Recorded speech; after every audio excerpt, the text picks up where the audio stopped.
Hello అలాస్ friends, ఈరోజు మనం ఆర్పిఎఫ్కి సంబంధించి డే 2 వీడియో అయితే చేస్తున్నాము. మీకు ఆల్రెడీ మార్నింగ్ అయితే ఒక టాస్క్ ఇచ్చాను. ఏంటి అంటే జియోగ్రఫీ ఉందో అందులో విశ్వం, సౌర వ్యవస్థ, భూమి, universe, earth in solar system అనే ఫస్ట్ లెసన్ అయితే మీకు టాస్క్ అయితే ఇచ్చాను. దాని గురించి నేను ఈరోజు ఎక్స్ప్లెయిన్ చేస్తున్నాను అనమాట. వెరీ వెరీ ఇంపార్టెంట్ టాపిక్స్ ఇందులో మనకి చాలా ఇంపార్టెంట్ బిట్స్ కూడా ఉన్నాయి. మనకి ఎగ్జామ్ పాయింట్ ఆఫ్ వ్యూలో మనకి ఎంతవరకు యూజ్ అవుతుందో అంతవరకు మనం చదువుకుందాము. మిగిలినవన్నీ స్కిప్ చేసేద్దాము. నేను మొత్తం లెసన్ అంతా మీకు పీడిఎఫ్ అయితే పెట్టాను. మీరు కావాలంటే నాకు కామెంట్ సెక్షన్లో కామెంట్ చేయండి. మీకు పీడిఎఫ్ అనేది నేను ప్రొవైడ్ చేస్తాను. ఓకేనా? ముందుగా మనం ఎలాంటి ల్యాగ్ లేకుండా వీడియో అయితే స్టార్ట్ చేసేద్దాం. మనకి మన భూగోళాన్ని గురించి శాస్త్రీయ అధ్యయనాన్ని ఏమంటామండి? భూగోళ శాస్త్రం అని చెప్పేసి అంటాము. మన భూగోళాన్ని గురించి శాస్త్రీయ అధ్యయనాన్ని ఏమంటాము అంటే భూగోళ శాస్త్రము అంటారు. అండ్ అలానే ఈ శాస్త్రంతో పాటు భూ విజ్ఞాన శాస్త్రం, భూ భౌతిక శాస్త్రం, ఖగోళ శాస్త్రం మొదలైన శాస్త్రాలు కూడా ఉన్నప్పటికీ భూమి ఉపరితలం గురించి భూగోళ శాస్త్రం వివరించినట్టుగా మరే శాస్త్రం కూడా వివరించలేదంట. ఇది కూడా గుర్తుపెట్టుకోండి. భూమి గురించి అధ్యయనం చేయడానికి ఇంకా చాలా శాస్త్రాలు ఉన్నాయి. ఏమిటి అవి? భూ విజ్ఞాన శాస్త్రం, భూ భౌతిక శాస్త్రం, ఖగోళ శాస్త్రాలు ఉన్నప్పటికీ భూగోళ శాస్త్రం మనకి ఎక్స్ప్లెయిన్ చేసినంత విధంగా అవైతే ఎక్స్ప్లెయిన్ చేయలేదని చెప్తున్నారు. ఓకేనా? ఇక్కడ మనకి ఇది ఇంపార్టెంట్ అనమాట. నెక్స్ట్కి వెళ్ళిపోదాం. ఇవన్నీ సిద్ధాంతాలు చూద్దాం. ఇది వెరీ ఇంపార్టెంట్. విశ్వం పుట్టుకను గురించి వివరించే సిద్ధాంతం ఏంటంటే విశ్వం యొక్క పుట్టుకను గురించి వివరించే సిద్ధాంతాలు వెరీ వెరీ ఇంపార్టెంట్. ఫస్ట్గా మనకి ఇందులో చాలా ఇంపార్టెంట్ ఏంటి అంటే బిగ్ బ్యాంగ్ సిద్ధాంతం. దీన్నే మహావిస్ఫోటన సిద్ధాంతం అని కూడా అంటారు. మనకి ఎగ్జామ్ పాయింట్ ఆఫ్ వ్యూలో బిగ్ బ్యాంగ్ సిద్ధాంతం అని ఇచ్చిన, మహావిస్ఫోటన సిద్ధాంతం అని ఇచ్చిన ఈ బోత్ ఆర్ సేమ్ అనమాట. ఈ రెండు మనకి ఒకటే. ఓకేనా? ముందుగా మనం డీటెయిల్గా చూద్దాం. ఇది విశ్వ సృష్టి ఏర్పడడానికి వివరించే సిద్ధాంతం అంట. ఇది 1927లో ప్రతిపాదించిన శాస్త్రవేత్త ఎవరు అంటే జార్జ్ లెమైట్. మనకి క్వశ్చన్ ఎలా అడుగుతారంటే బిగ్ బ్యాంగ్ సిద్ధాంతాన్ని రూపొందించింది అంటే ప్రతిపాదించింది ఎవరు? జార్జ్ లెమైట్. ఎప్పుడు అంటే 1927. ఈయన సిద్ధాంతం ప్రకారం ప్రథమంలో విశ్వమంతా సంపీడన స్థితిలో ఉన్న వాయు పదార్థంతో నిండి ఒక బంతిలా ఉండేదంట. అది ప్రైమార్డియల్ మాటర్ లేదా సింగులారిటీ అని పిలుస్తారు. ఇది కూడా మనకు అడిగే ఛాన్స్ ఉంటుందండి. సంపీడన స్థితిలో ఉన్న వాయు పదార్థంతో నిండిన ఒక బంతి వలె ఉండేదాన్ని ఏమంటాము అంటే ప్రైమార్డియల్ మాటర్ లేదా సింగులారిటీ అని చెప్పేసి పిలుస్తారు. మనకి సింగులారిటీ అంటే ఏంటి అని క్వశ్చన్ అడిగే ఛాన్స్ కూడా ఉంటుంది. ప్రైమార్డియల్ పదార్థము 13 నుంచి 15 బిలియన్ల సంవత్సరాల క్రితం అయితే విస్ఫోటనం చెందడంతో విశ్వం అయితే విస్తరణ ప్రారంభమైందంట. అది ఇప్పటికీ కూడా విస్తరిస్తుంది అని చెప్పేసి ఈ సిద్ధాంతం అయితే తెలుపుతుంది. ఓకేనా?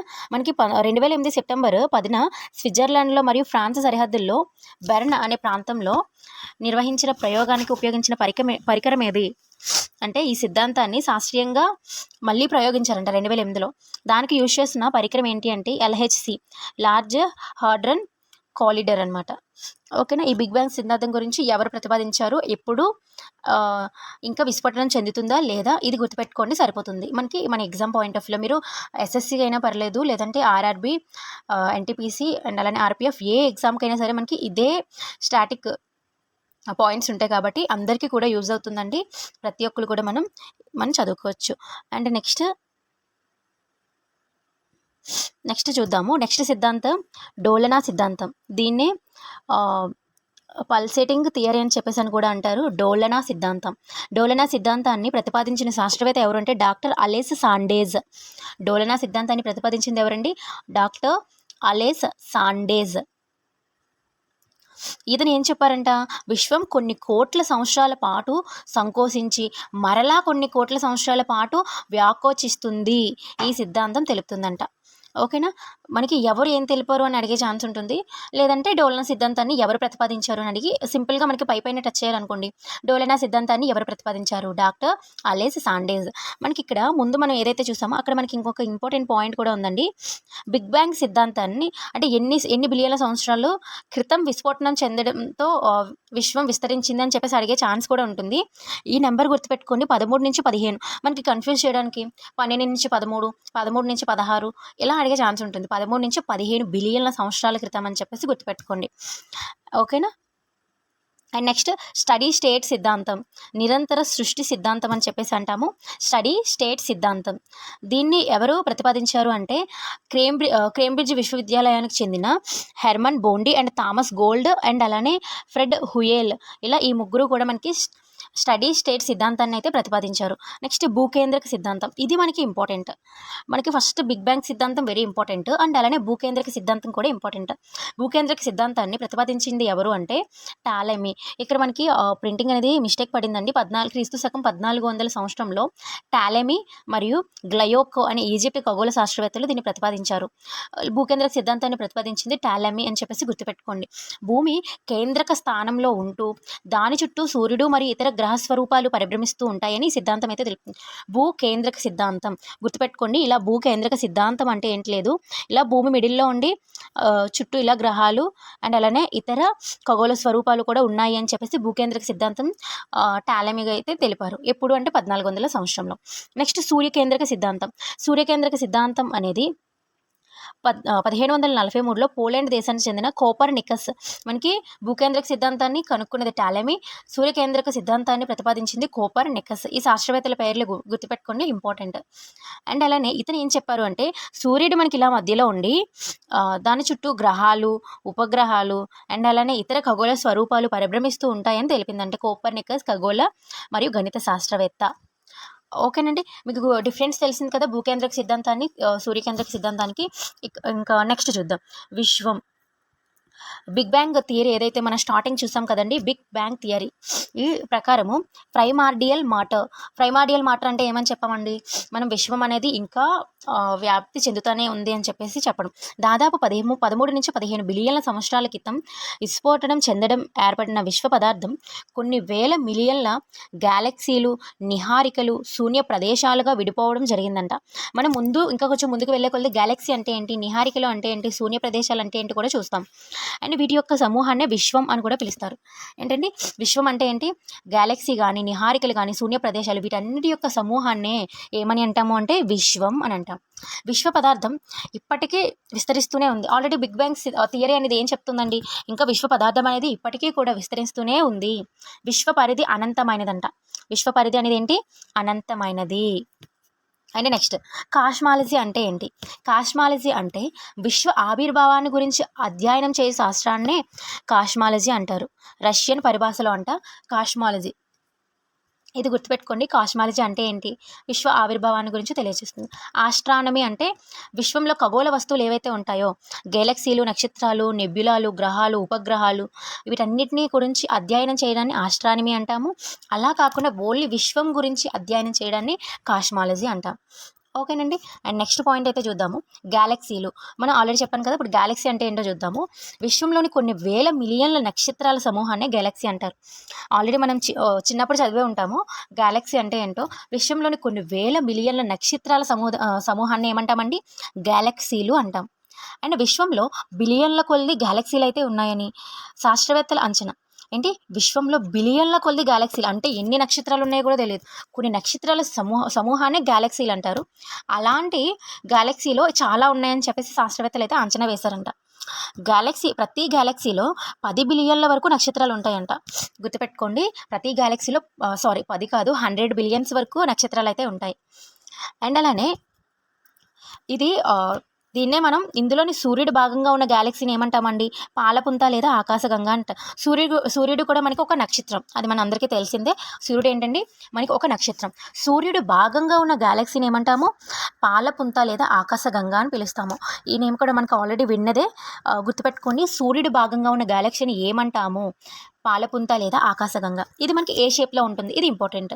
ఇది మనకి అంటే పాలపుంత అనేది మనకి ఏ షేప్లో ఉంటుందండి, సర్పిల ఆకారంలో ఉంటుందంట. ఇప్పటి వరకు గుర్తించిన గ్యాలక్సీల్లో అతిపెద్ద గ్యాలక్సీ ఏది, ఎల్సీ ఓనియస్.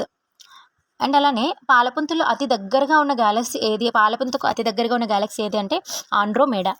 ఇది కూడా మనకి సర్కిల్ ఆకారంలోనే ఉంటుందని చెప్పేసి చెప్తున్నారు. మనకి 2 పాయింట్స్ ఇక్కడ చెప్పారు. సూర్యుడికి దగ్గరగా ఉండే గ్యాలక్సీ ఏది అంటే ఆండ్రోమేడా. అండ్ అలానే గ్యాలక్సీలలో అతిపెద్ద గ్యాలక్సీ ఏది అంటే ఎల్సీ ఓనియస్. గుర్తుపెట్టుకోండి, మనకు క్వశ్చన్స్ అడిగే ఛాన్స్ ఉంటుంది. అండ్ నెక్స్ట్ పాయింట్స్ ఏంటో చూద్దాము. పాలపుంతను వివిధ ప్రాంతాల్లో వివిధ పేర్లతో పిలుస్తారు. ఈ బాక్స్ మనకి చాలా చాలా ఇంపార్టెంట్ అండి. ఈ బాక్స్ అనేది వెరీ ఇంపార్టెంట్. భారతీయులు పాలపుంత ఏదైతే ఉందో, అంటే సూర్యుడికి భాగంగా ఉన్న గ్యాలక్సీ ఏదైతే ఉందో దాన్ని మనం ఏమని పిలుస్తాము, పాలపుంత లేదా ఆకాశగంగా అని పేరుతో పిలుస్తాం. అదే ఏదైతే చైనీయులు ఉంటారో వాళ్ళు ఏమని పిలుస్తారండి పాలపుంతను, ఖగోళ నదులు అని చెప్పేసి పిలుస్తారు. మనకి ఇలా అడుగుతారు, పాలపుంతను చైనీయులు ఏ విధంగా పిలుస్తారు, ఖగోళ నదులు. అండ్ అలానే హిబ్రియులు వాళ్ళు కాంతి నదులు అని పిలుస్తారంట. గ్రీకు వాళ్ళు స్వర్గానికి దారులు అని చెప్పేసి పిలుస్తారు. ఎస్కిమోలు ఎవరైతే ఉన్నారో వాళ్ళు పాలపుంతను తెల్లని భస్మీ పటలాలు అని చెప్పేసి పిలుస్తారు. అండ్ యాకుట్స్ ఏమని పిలుస్తారంటే దేవుని అడుగుజాడలు అని చెప్పేసి పిలుస్తారంట. ఈ విధంగా ఒక్కొక్కరు ఒక్కొక్క విధంగా ఈ సూర్యుడు భాగంగా ఉన్న గ్యాలక్సీ ఏదైతే ఉందో పాలపుంతని పిలుస్తారు. ఇది ఇంపార్టెంట్, ఈ బాక్స్ అనేది గుర్తుపెట్టుకోండి. అండ్ నెక్స్ట్ నక్షత్రాల గురించి చూద్దాము. ఇవి స్వయం ప్రకాశకాలు. మనకు తెలిసిందే నక్షత్రాలు ఏంటండి, స్వయం ప్రకాశాలు. ఇవి స్వయం ప్రకాశ శక్తి కలిగి ఉండడానికి కారణం ఏంటి, కేంద్రక సంలీన చర్య. ఇది వెరీ వెరీ ఇంపార్టెంట్ బిట్, మీరు గుర్తుపెట్టుకోండి. మనకి ఆల్రెడీ ఇది ప్రీవియస్ ఇయర్ క్వశ్చనే. నక్షత్రాలు స్వయం ప్రకాశ శక్తిని కలిగి ఉండడానికి కారణం ఏంటి, కేంద్రక సంలీన చర్య. ఏంటండి, కేంద్రక సంలీన చర్య అన్నమాట. అతిపెద్ద నక్షత్రం ఏంది, వీటిల్లో అతిపెద్ద నక్షత్రం ఏది అంటే బెటిల్ గ్లక్స్. అతి ప్రకాశవంతమైన నక్షత్రం ఏది అంటే సిరియస్ ఏ లేదా డాగ్ స్టార్. భూమికి అతి దగ్గరగా ఉన్న నక్షత్రం సూర్యుడు. సూర్యుని తర్వాత భూమికి అతి దగ్గరగా ఉన్న నక్షత్రం ప్రాక్సిమా సెంటారియా. మనకి ఇలాంటి బిట్స్ అనేవి ఇంపార్టెంట్ అండి. భూమికి దగ్గరగా ఉన్న నక్షత్రం ఏంది అని క్వశ్చన్ అడిగే ఛాన్స్ ఉంటుంది, సూర్యుడు. అండ్ అలానే అతిపెద్ద నక్షత్రం ఏది అని చెప్పేసి అడిగే ఛాన్స్ ఉంటుంది, బెటిల్ గ్లక్స్. అండ్ అలానే అతిపెద్ద గ్యాలక్సీ ఏంటండి, ఎల్సీ ఓనియస్. అండ్ అలానే అతిపెద్ద నక్షత్రం బెటిల్ గ్లక్స్. ఇది మనకి నక్షత్రం గురించి. అండ్ నెక్స్ట్ ఇక్కడ చూడండి, నక్షత్రాల్లోనూ మరియు విశ్వంలో అధిక శాతంలో ఉన్న వాయువు. ఇది మనకి తెలిసిందే, హైడ్రోజన్. ఎక్కువ మోతాదులో మనకి ఏది ఉంటుంది విశ్వంలో అని అడిగే ఛాన్స్ ఉంటుంది, హైడ్రోజన్. ఇదొక బిట్. అలా కాకుండా మనకి విశ్వంలో లేదంటే నక్షత్రంలో ఎంత పర్సెంటేజ్ హైడ్రోజన్ ఉంటుంది అని చెప్పేసి అడిగే ఛాన్స్ ఉంటుందండి, 71%. ఇవి మనకి ఆల్రెడీ ప్రీవియస్ ఇయర్ క్వశ్చన్స్. నక్షత్రాలలో మరియు విశ్వంలో అధిక శాతంలో ఉన్న జడవాయువు ఏది అంటే హీలియం. జడవాయువు వేరు, నార్మల్ వాయువు వేరు. అధిక శాతంలో ఉన్న వాయువు అయితే హైడ్రోజన్ 71%. అలా కాకుండా అధిక శాతంలో ఉన్న జడవాయువు ఏది అంటే హీలియం. రెండిటికి చాలా డిఫరెంట్ ఉంది. రెండు కూడా హా అనే అక్షరంతోనే స్టార్ట్ అవుతున్నాయి. వాయువు అంటే హైడ్రోజన్, జడవాయువు అంటే హీలియం. గుర్తుపెట్టుకోండి, పర్సెంటేజ్ కూడా మనకి ఇంపార్టెంట్. జడవాయువు యొక్క అంటే హీలియం యొక్క పర్సెంటేజ్ ఎంత, 26.5%. నెక్స్ట్ నిహారిక అంటే ఏంటో చూద్దాం. అతివేగంగా ప్రయాణిస్తూ ఉన్న వేడి వాయువులతో కూడిన మేఘాల లాంటి వాయుమండలాన్నే నిహారిక అని చెప్పేసి అంటారు. వీటిలో నెబ్యులాలు, నిహారికలు లేదా నెబ్యులాలు అని అంటారు.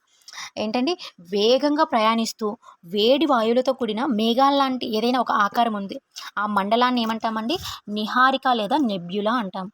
ఇవి నక్షత్రాలకు జన్మస్థలాలు. ఏంటండి, నక్షత్రాలు మనకి ఎక్కడ జన్మిస్తాయి అంటే నిహారికల్లో. ఇలా కూడా క్వశ్చన్ అడిగే ఛాన్స్ ఉంటుంది. నక్షత్రాల జన్మస్థలం ఏంటి, నెబ్యులా లేదా నిహారిక. హ్యూజెన్స్ అనే శాస్త్రవేత్త వీటిని అయితే మొదటిసారిగా కనుక్కున్నారు. నెబ్యులాలు కనుక్కున్న శాస్త్రవేత్త ఎవరు, హ్యూజెన్స్.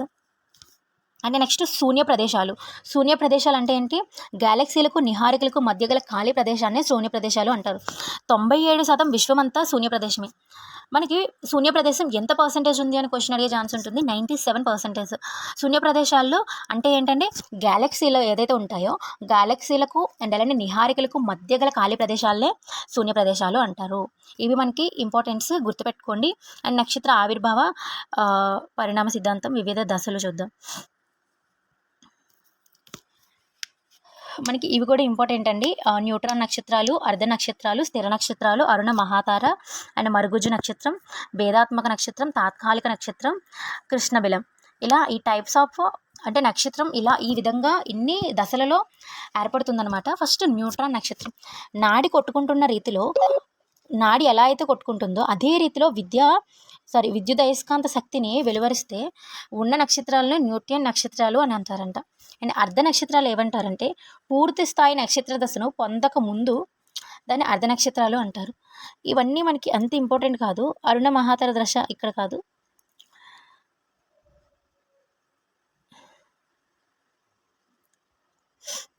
కృష్ణబిలం అంటే ఏంటి? ఇది ఇంపార్టెంట్ అండి. బ్లాక్ హోల్ అంటాము తెలుగు అంటే ఇంగ్లీష్‌లో. కృష్ణబిలం నక్షత్రంలో అణుసంలీన కేంద్రక సంలీన చర్య పూర్తిగా అంతరించిన తర్వాత పదార్థం అంతా కేంద్రం దిశగా ఆకర్షించబడగా ఏర్పడిన ఖగోళ వస్తువులనే కృష్ణబిలాలు అంటారు. అంటే నక్షత్రంలో అణుసంలీన లేదా కేంద్రక సంలీనం చర్య పూర్తిగా అంతరించిన తర్వాత పదార్థం అంతా కేంద్రం దిశగా ఆకర్షించబడుతుందంట. అంటే ఇంకా నక్షత్రం ఏముండదు. ఆ ఖగోళ వస్తువు అంతా కూడా మనకి కృష్ణబిలాలు అంటారు. ఓకేనా. సూర్యుని కన్నా 1.4 రెట్లు ఎక్కువ ద్రవ్యరాశి గల నక్షత్రాలే బ్లాక్ హోల్గా మారుతాయంట. గుర్తుపెట్టుకోండి. అండ్ నెక్స్ట్ ఇంపార్టెంట్ పాయింట్స్ ఏమున్నాయో చూద్దాం. బ్లాక్ హోల్ సాపేక్ష సిద్ధాంతంలో బ్లాక్ హోల్స్ యొక్క ఉనికిని ఊహించడం జరిగింది. 1916లో ఆల్బర్ట్ ఐన్స్టీన్ మొదటిసారిగా సాపేక్ష సిద్ధాంతం బ్లాక్ హోల్స్ని అయితే ఊహించడం అయితే జరిగిందంట. ఇది గుర్తుపెట్టుకోండి. అండ్ నెక్స్ట్ పాయింట్స్లోకి వెళ్ళిపోదాం మనం. ఇది మనకి ఫస్ట్ ఎప్పటి నుంచో మనం చిన్నప్పటి నుంచి చదివింది. కాంతి సంవత్సరం అంటే ఏంటి? కాంతి సంవత్సరం అంటే ఒక సంవత్సర కాలంలో కాంతి ప్రయాణించే దూరాన్ని మనం కాంతి సంవత్సరం అంటాం. ఒక సంవత్సర కాలంలో కాంతి ప్రయాణించే దూరాన్నే కాంతి సంవత్సరం అంటాం. ఇది కూడా మనకు ఒక ప్రీవియస్ ఇయర్ బిట్. అలా కాకుండా ఒక కాంతి సంవత్సరం ఈజ్ ఎన్ని కిలోమీటర్స్? 9.3 × 10⁻12. ఇక్కడ మనకి 10⁻12 దగ్గర కన్ఫ్యూజ్ చేస్తారండి మనకు ఆప్షన్స్లో. ఒక కాంతి సంవత్సరం ఈజ్ 9.3 × 10⁻12 కిలోమీటర్స్ అని చెప్పేసి గుర్తుపెట్టుకోండి. లేదంటే మనకి కిలోమీటర్స్ ప్లేస్లో మీటర్స్ ఇచ్చి కూడా కన్ఫ్యూజ్ చేసే అవకాశం ఉంటుంది. గుర్తుపెట్టుకోండి. అండ్ నెక్స్ట్ ఒక పార్సెక్ ఇది 3.26 కాంతి సంవత్సరాల దూరానికి సమానమంట. పార్సెక్ అంటే ఏమిటి? అంటే 3.26 కాంతి సంవత్సరాల దూరానికి సమానమంట ఒక పార్సెక్ అనేది. ఆస్ట్రానమికల్ యూనిట్ లేదా ఖగోళ ప్రమాణము. ఇది 149.5 మిలియన్ల కిలోమీటర్లకు సమానం. అనగా సూర్యునికి భూమికి మధ్య గల సగటు దూరానికైతే సమానమంట. ఓకేనా. ఆస్ట్రానమీ యూనిట్ లేదా ఖగోళ ప్రమాణము. అండ్ నెక్స్ట్ ఇంపార్టెంట్ పాయింట్స్ చూద్దాము. నెక్స్ట్ డైరెక్ట్గా సౌర కుటుంబం అంటే సూర్యుడు, గ్రహాలు, ఉపగ్రహాలు ఏవైతే ఉన్నాయో వాటన్నిటి గురించి ఇప్పుడు డీటెయిల్గా చెక్ చేసుకుందాం. అండ్ సూర్యుడు ఒక స్వయం ప్రకాశ శక్తి కల నక్షత్రం. ఇది మనకు తెలిసిందే. సూర్యుడి నుంచి కాంతి భూమిని చేరడానికి పట్టు కాలం ఇది వెరీ ఇంపార్టెంట్. 8 నిమిషాల 20 సెకండ్స్ అండి. మనకు ఆ 20 సెకండ్స్ కూడా ఇంపార్టెంట్. మనకు ఆప్షన్లో 8 నిమిషాల 15 సెకండ్స్, 8 నిమిషాల 10 సెకండ్స్, లేదంటే 8 నిమిషాలు అని చెప్పేసి ఇస్తారు. బట్ సూర్యుడి నుంచి కాంతి భూమిని చేరడానికి ఎగ్జాక్ట్గా పట్టే కాలం ఎంత అంటే 8 నిమిషాల 20 సెకండ్స్. సూర్యుడు ఒక మధ్యస్థ స్థాయి నక్షత్రం. తెలిసిందే కదా, మనకు మిడ్ పాయింట్లో ఉంటారు. సూర్యుని వయస్సు 5.5 బిలియన్ల సంవత్సరాలంట. భూమి పరిమాణం కన్నా సూర్యుడి పరిమాణం ఎంత రెట్లు పెద్దది అంటే 1.3 రెట్లు పెద్దది. సూర్యుడు తన చుట్టూ తాను తిరగడానికి పట్టు కాలము 25 రోజులు అయితే పడుతుందంటండి. ఎన్ని రోజులు పడుతుంది? 25 రోజులు. సూర్యుడు పాలపుంత కేంద్రం చుట్టూ ఒక్కసారి తిరగడానికి 250 మిలియన్ల సంవత్సరాలు అయితే పడుతుందంట. ఒకసారి చూడండి. సూర్యుడు పాలపుంత కేంద్రం చుట్టూ ఏదైతే గ్యాలక్సీ ఉంటుందో దాని చుట్టూ తిరగడానికి పట్టే కాలం ఎంతండి? సూర్యుడికి 250 మిలియన్ల సంవత్సరాలు పడుతుంది. దీన్నే మనం కాస్మిక్ సంవత్సరం అని చెప్పేసి అంటాం. ఏమని అంటామండి? 200 బిలియన్ల సంవత్సరాన్ని ఏమంటారు అని అడిగే క్వశ్చన్ ఛాన్స్ ఉంటుంది. కాస్మిక్ సంవత్సరం అని చెప్పేసి అంటాం. మనం ఆల్రెడీ ఇందాక ఇది చూసాం కదండి. భూమికి అతి సమీపంగా ఉన్న నక్షత్రం సూర్యుడు. భూమికి అతి సమీపంలో ఉన్న రెండవ నక్షత్రము ప్రాక్సిమా సెంటారియా. అండ్ నెక్స్ట్ పాయింట్ చూద్దాము. సూర్యుడు తన చుట్టూ తాను ఒకసారి తిరగడానికి పట్టు కాలం ఎంతండి? 25 రోజులు. అండ్ అలానే కాస్మిక్ సంవత్సరం అంటే ఏంటి? 250 బిలియన్ ఆల్రెడీ మనం పైన చూసాం కదండి. 250 బిలియన్ల సంవత్సరాల కాలం పడుతుందంటే ఒక కాస్మిక్ సంవత్సరానికి. అండ్ అలానే సూర్యునికి భూమికి మధ్య గల సగటు దూరం ఎంత అంటే 149.5 మిలియన్ల కిలోమీటర్లు లేదా ఒక ఆస్ట్రానామికల్ యూనిట్. ఓకేనా. అండ్ అలానే సూర్యునిలో మనం ఆల్రెడీ చూసాము ఎక్కువ శాతం ఏముంటుంది? Hydrogen 71%, helium 26.5%. అత్యధికంగా ఉన్న వాయువు ఏది అంటే హైడ్రోజన్, అత్యధికంగా ఉన్న జడవాయువు ఏది అంటే హీలియం. మిగిలిన 2.5% ఏముంటుందంటే ఇనుము, సిలికాన్, కార్బన్, ఆక్సిజన్ లాంటి పదార్థాలు అయితే ఉంటాయంట. ఇది మనకి సూర్యుని గురించి సంబంధించింది. సూర్యుని దేహ నిర్మాణము ఇది కూడా ఇంపార్టెంట్. ఇది ఏదైతే ఉందో సూర్యుడిని మనం ఒక మిడిల్కి కట్ చేసామనుకోండి. ఇక్కడ లోపల ఇన్నర్ సైడ్ ఇలా అయితే ఉంటుంది. మిడిల్లో మనకి కోర్ అయితే ఉంటుంది. పైన చూసారా ఇలా మనకి ఇలా కనిపిస్తుంది మీకు పర్పుల్ కలర్లో. దీన్ని మనం ఏమంటామంటే కరోనా. ద సన్స్ అవుటర్ అట్మాస్ఫియర్ని ఏమంటాము? మనకి క్వశ్చన్స్ ఇలా అడుగుతారండి. ఔటర్ అట్మాస్ఫియర్ని ఏమంటాము, ఇన్నర్ లోవర్ అట్మాస్ఫియర్ని ఏమంటాము, అండ్ అలానే సూర్యులో ఇవన్నీ క్వశ్చన్స్ అడుగుతారు. మనం చూద్దాము. ఇది మనకి పైన ఉండేది ఏంటంటే కరోనా. అండ్ అలానే ఇక్కడ మిడిల్లో చూసారా ఈ లైన్ ఏదైతే ఉందో దాన్ని మనం క్రోమోస్పియర్. ఒకసారి మీకు కలర్ చేంజ్ చేసి చెప్తాను. ఇక్కడ ఇది ఏదైతే ఉందో ఇది మనకి పైన ఇలా రెడ్ కలర్లో కనిపిస్తుంది కదా, అది మనకి chromosphere, the Sons lower atmosphere అనమాట. ఇక్కడ మనకి డాట్స్లా కనిపిస్తుంది కదా, ఇవి సన్ స్పాట్స్ అంటాం. వాటిని ఏమంటామండి, సన్ స్పాట్స్. అండ్ అలానే ఇక్కడ లోపల కొంచెం మనకి ఎల్లోయిష్గా కనిపిస్తుంది కదా, ఈ లోపల ఉన్నదాన్ని photosphere and the Sons visible surface. మనకి సూర్యుడు మనకు కనిపించే సర్ఫేస్ ఏంటి అంటే ఫోటోస్పియర్. అండ్ నెక్స్ట్ ఇక్కడ కొంచెం మనం డైరెక్ట్గా మనం ఏదైతే ఇంపార్టెన్స్ ఉన్నాయో వీటిని చూద్దాం. చూడండి, కేంద్రక భాగము. కేంద్రక భాగము అంటే మిడిల్ పాయింట్. కేంద్రక భాగాన్ని మనం ఏమంటామంటే కోర్. కేంద్రక భాగం అన్న కోర్ ఏరియా అన్న ఒకటే. మనకి కేంద్రక భాగం అనే క్వశ్చన్ కన్నా తెలుగులో డైరెక్ట్గా కన్వర్ట్ చేసి కోర్ అంటే ఏంటి అని అడిగే ఛాన్స్ ఉంటుంది. ఇది సూర్యుని అంతర్భాగంలో శక్తి జనక కేంద్రకంగా ఉండే ప్రాంతం. ఇది మనకి 15 మిలియన్ల డిగ్రీల కెల్విన్ వరకు అయితే ఉంటుంది. ఇది మనకి ఎన్ని కెల్విన్స్ అని అడిగే ఛాన్స్ ఉంటుందండి. మనకి 15 మిలియన్ల డిగ్రీల కెల్విన్స్.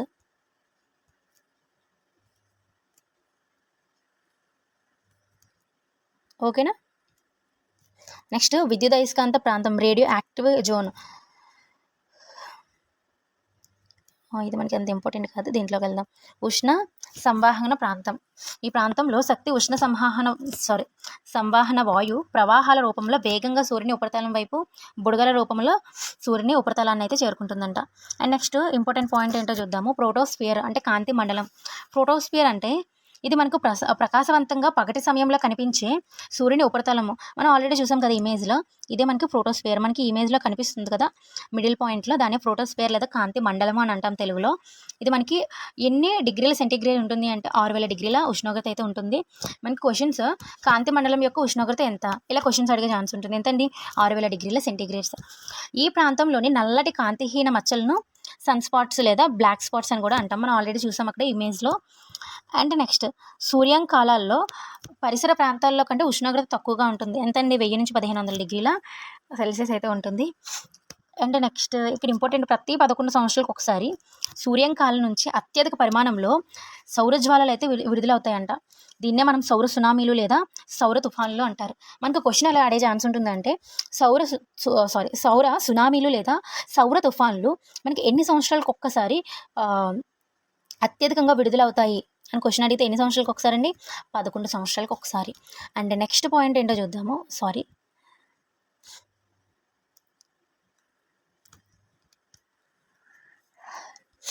ఇక్కడ మనకి అంత ఇంపార్టెంట్ ఏం లేదు. అండ్ నెక్స్ట్ చూద్దాం.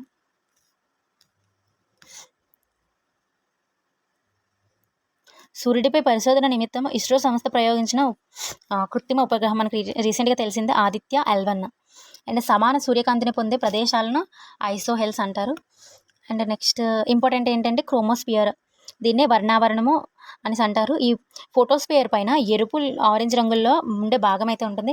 మనకి క్వశ్చన్ క్రోమోస్పియర్లో ఏ రంగులతో ఉంటుంది భాగం అని అడిగే ఛాన్స్ ఉంటుంది, ఎరుపు మరియు ఆరెంజ్.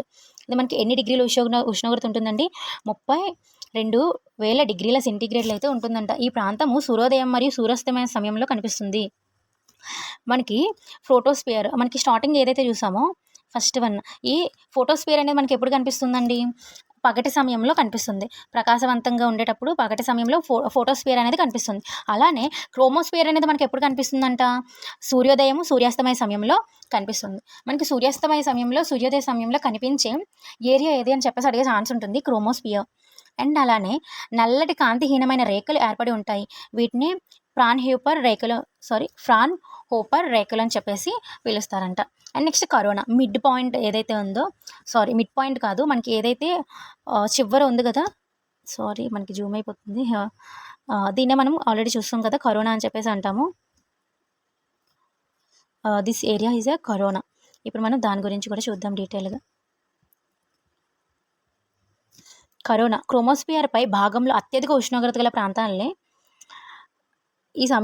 ఈ సమయాల్లో మాత్రమే కనబడుతుందంట. ఏంటి, అత్యధిక ఉష్ణోగ్రత ఉన్న టైంలోనే ఈ కరోనా అనేది కనిపిస్తుంది.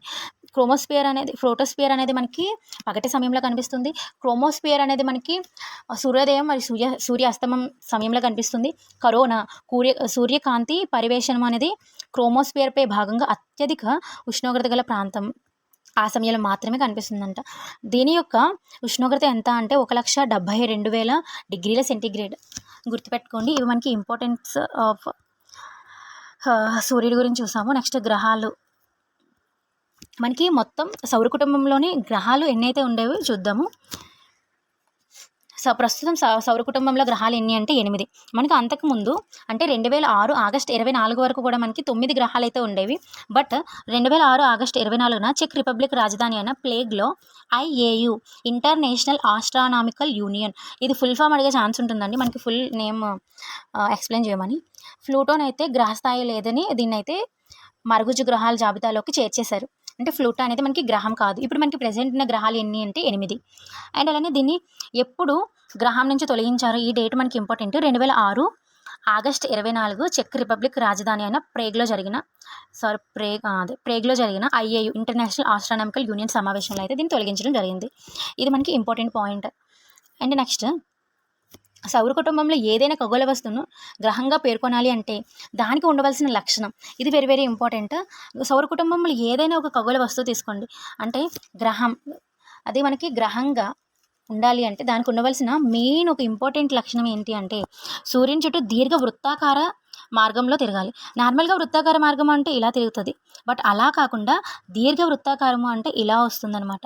దీర్ఘ వృత్తాకార మార్గంలో తిరిగితే అప్పుడు మనకి అది గ్రహంగా గుర్తుంటుంది. బట్ ప్లూటో అనేది అలా తిరగకుండా నార్మల్గా తిరుగుతుంది, అందుకోసమే దాన్ని మరుగుజ్జు గ్రహంలోకి తోసేశారు.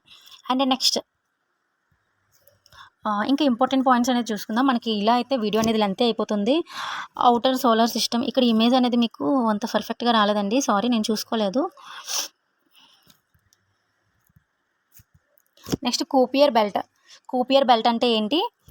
నెప్ట్యూన్ గ్రహ కక్ష అవతల ఉన్న సౌర కుటుంబంలో ప్రాంతాలని కూపియర్ బెల్ట్ అని చెప్పేసి అంటారు. ఏదైతే నెప్ట్యూన్ గ్రహం ఉంటుందో దానికి బయట వైపు ఉన్న ప్రాంతాన్ని మనం కూపియర్ బెల్ట్ అని అంటారు. ఇందులో తోకచుక్కలు మరియు మరుగుజ్జు గ్రహాలు ఉంటాయంట. అండ్ ప్రస్తుత సౌర కుటుంబంలో మరుగుజ్జు గ్రహాలుగా పేర్కొనబడినవి అయితే ఇక్కడ ఇంపార్టెన్స్ అని ఇచ్చారు, ఒకసారి చెక్ చేసుకోండి. అండ్ నెక్స్ట్ ఇంపార్టెంట్ పాయింట్స్ ఏమైనా ఉంటే మనం చూసేద్దాం.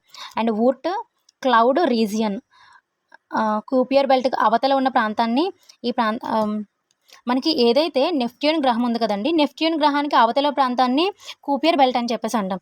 అండ్ అలానే కూపియర్ బెల్ట్కి ఇంకా అవతల ఉండే ప్రాంతాన్ని మనం ఊర్ట్ క్లౌడ్ రీజియన్ చెప్పేసి అంటాం అనమాట.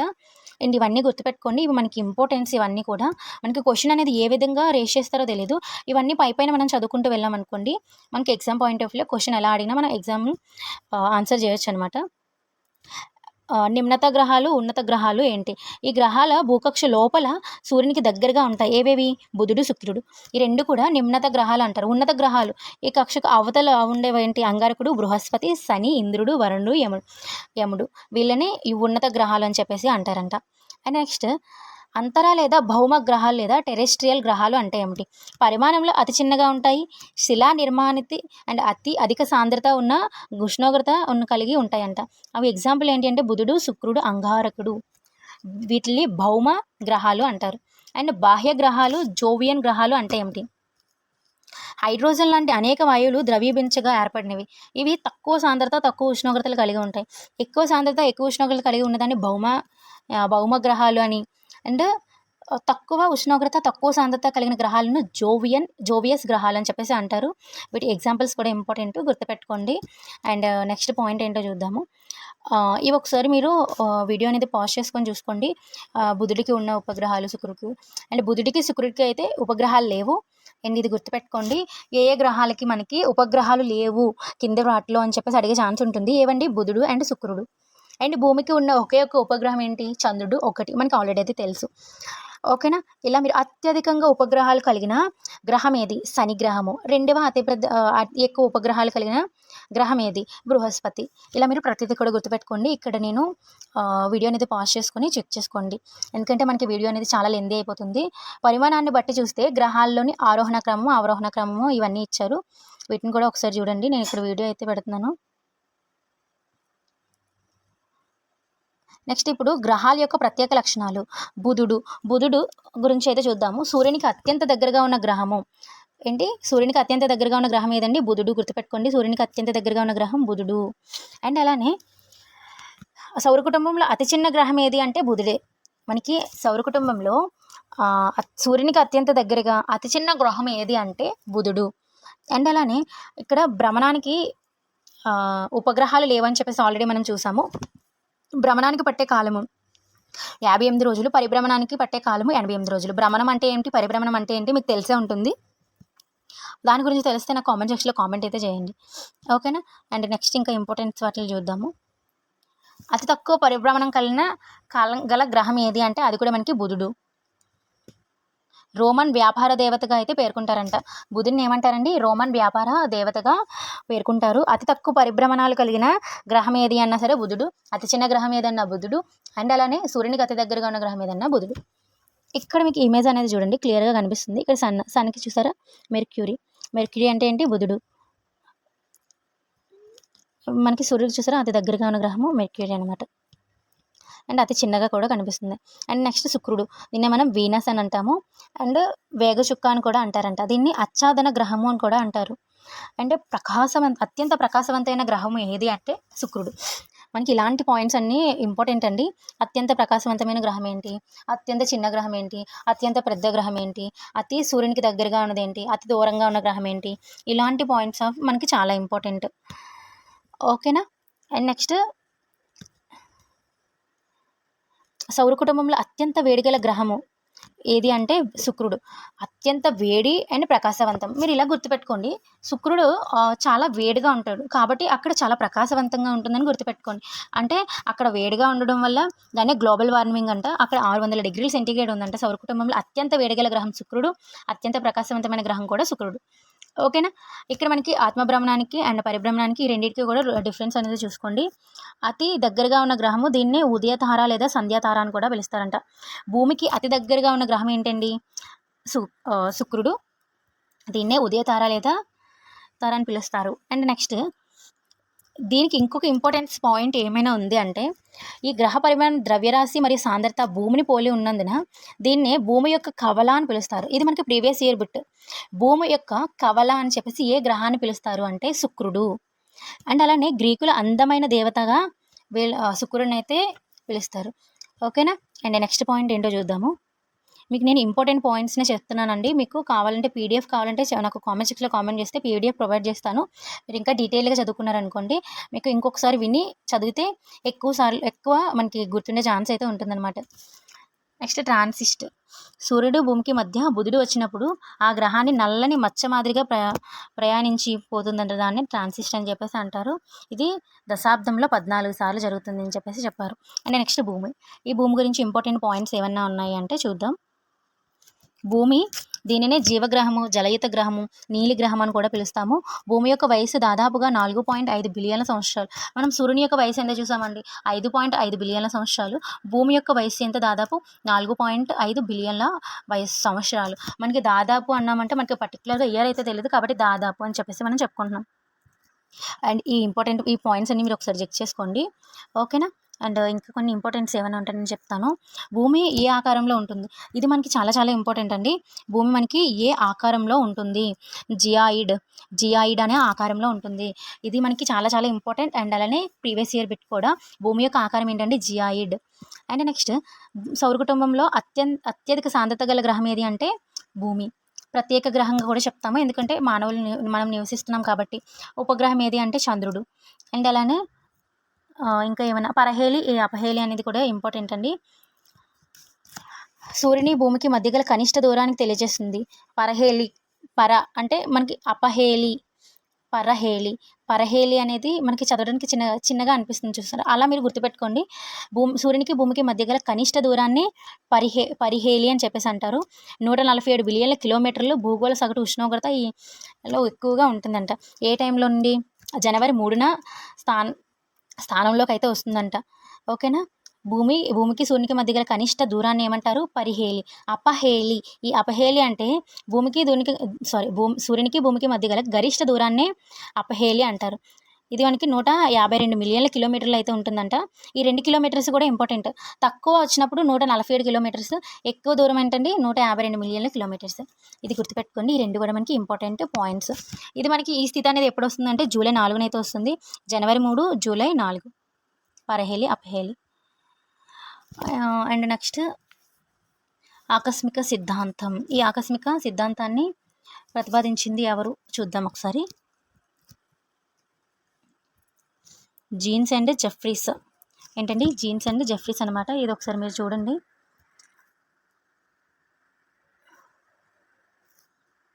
వీటిలో కూడా నేను స్కిప్ చేసేస్తున్నాను, ఇంపార్టెన్స్ చెప్తాను. చంద్రుడు భూమికి గల ఒకే ఒక ఉపగ్రహం మనకు ఆల్రెడీ తెలిసిందే.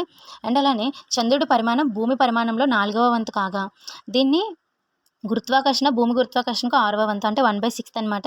ఇది కూడా మనకి ఇంపార్టెంట్. చంద్రుని ద్రవ్యరాశి అనేది భూమి ద్రవ్యరాశికి 1/81వ వంతు అని చెప్పేసి చెప్తున్నారు. అండ్ నెక్స్ట్ ఇంకా ఇంపార్టెంట్ పాయింట్స్ ఏమన్నా ఉంటే చూద్దాము.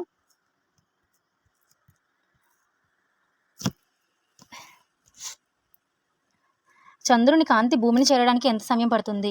1.3 సెకండ్లు అయితే పడుతుందంట. ఇది కూడా ఇంపార్టెంట్.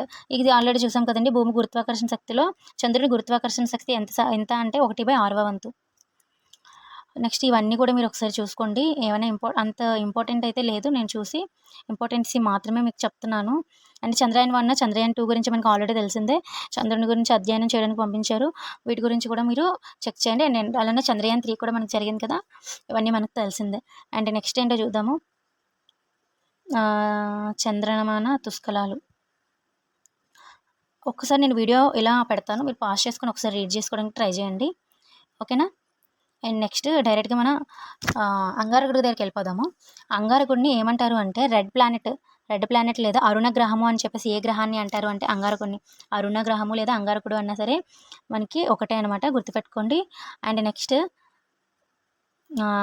ఈ గ్రహంలో అత్యంత ఎత్తైన శిఖరం ఏదంటే మౌంట్ ఓలంపస్ అంట. అంగారకుడిలో అతి ఎత్తైన శిఖరం ఏది అంటే మౌంట్ ఓలంపస్. దీన్నే యుద్ధ దేవునిగా కూడా పేర్కొంటారంట అంగారకుడిని. మనకి భ్రమణానికి ఇవి చూసుకోండి, ఆత్మభ్రమణాన్ని. అండ్ అలానే ఈ గ్రహంపై జీవరాశిని పరిశీలించేందుకు 2011 నవంబర్ 26న అమెరికా క్యూరియాసిటీ అనే నౌకనైతే పంపడం జరిగింది అని చెప్పేసి చెప్తున్నారు. అండ్ నెక్స్ట్ బృహస్పతి గురుడు. సౌర కుటుంబంలో అతిపెద్ద మరియు అతి బరువైన గ్రహం ఏదైనా ఉంది అంటే బృహస్పతి గురుడు. అతి చిన్న గ్రహం ఏదైనా చూసామండి బుధుడు. అతి పెద్ద గ్రహం ఏదంటే గురుడు. దీనినే నక్షత్ర గ్రహం అని కూడా అంటారు. అండ్ ఇంకా నెక్స్ట్ ఇంపార్టెంట్ ఏమైనా ఉంది అంటే ఎర్రటి మచ్చలు కలిగిన గ్రహం ఏది అంటే బృహస్పతి గురుడు. అండ్ సౌర కుటుంబంలో 2వ అత్యధిక ఉపగ్రహాలు కలిగిన గ్రహం ఏదైనా సరే బుధుడు. మొదటి ఎక్కువ ఉపగ్రహాలు కలిగింది మనం ఆల్రెడీ చూసాము, ఏంటండి శని అనమాట. నెక్స్ట్ శని గురించి చూద్దాము. సౌర కుటుంబంలోని మణిహారంగా పిలుస్తారు. గ్రాండ్ ఆఫ్ అగ్రికల్చర్గా కూడా శని అయితే పిలుస్తారనమాట.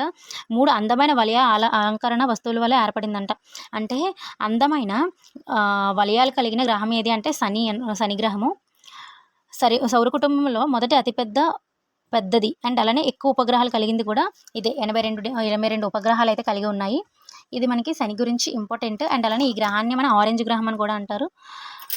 బృహస్పతిని పోలి ఉంటుందంట. శని అనేది బృహస్పతిని పోలి ఉంటుంది. బృహస్పతి అంటే గురుడు అండ్ అలానే శని, ఈ 2 కూడా మనకి 2 కూడా కొంచెం పోలి ఉంటుందని చెప్తున్నారు. అండ్ అలానే భూమి శుక్రుడు ఎలా అయితే పోలి ఉన్నాయో శని బృహస్పతి కూడా అలానే పోలి ఉన్నాయి. నెక్స్ట్ వరుణ్ణి గాడ్ ఆఫ్ ది స్కై అని చెప్పేసి గాడ్ ఆఫ్ ది స్కై అని ఎవరిని అంటారు అంటే వరుణుడు, యురేనస్. ఇక్కడ మీథేన్ వాయువు అయితే అధికంగా ఉంటుందంట. వరుణుడు ఈ గ్రహంలో ఎక్కువ ఉండే వాయువు ఏది అంటే మీథేన్. ఇలాంటివి మనకి ఇంపార్టెంట్. ఓకేనా. అండ్ నెక్స్ట్ ఈ పరిభ్రమణం, ఆత్మభ్రమణం ఇవి చూసుకోండి.